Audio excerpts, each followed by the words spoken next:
Nababahala ang Bureau of Fire Protection sa vlogs ng isang content creator na sinusubukang magpalipad ng eroplanong papel gamit ang posporo at pulbura. Babala ng BFP, bukod sa pwedeng mauwi sa disgrasya, abay posible pa ang kaso ng dahil dyan. Para bigyan ng mukha ang balita, Mobile Journal, Francis Rivera. Ang content ko talaga, buhay probinsya, sa bundok o kaya sa dagat. Ito raw ang trip ng 30 anyos na si Paddy Art ng Sorsogon. Isang araw, bigla na lang niyang naisipang mag-experiment na paliparin ang isang eroplanong papel sa pamamagitan ng pulbura at ng posporo.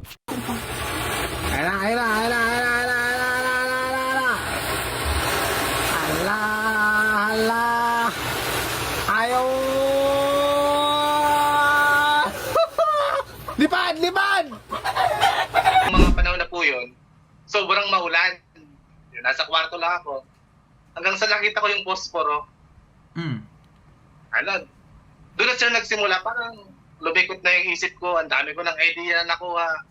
Ulit-ulit siya sa experiment at hindi nagtagumpay. Pero hindi nagpapigil si Paddy at gumawa pa nga ng rocket ship.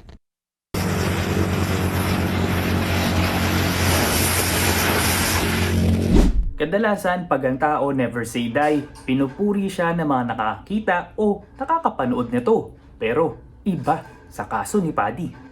Delikado. Yan ang sabi ng kanyang ilang netizens. Ang paulit-ulit niyang kasing pagpapaapoy ng papel pwedeng magdulot ng sunog. Kaya heto na rin agad ang kanyang paalala.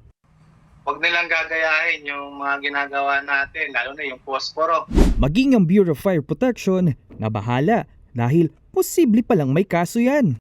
Mataas din ang risk ng mga ganitong klaseng content kasi kung sakali ang makakita nito ay mga bata or yung mga individual na walang knowledge pagdating sa fire safety, maaaring magdulot ng hindi nating inaasahan, halimbawa ng sunog.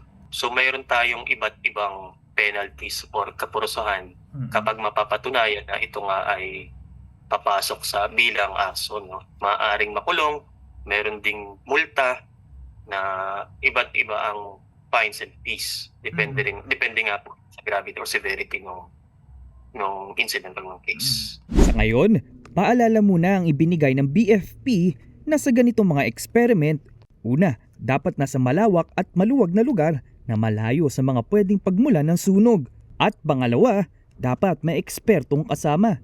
Ang isang maling galaw ay maaaring mauwi sa hindi nating inaasahang trahedya or insidente. So maging responsable po tayo sa ginagawa natin at ipinapakita natin sa social media. Mga kapatid, Mobile Journal Francis Rivera po, hatid ang mukha ng balita.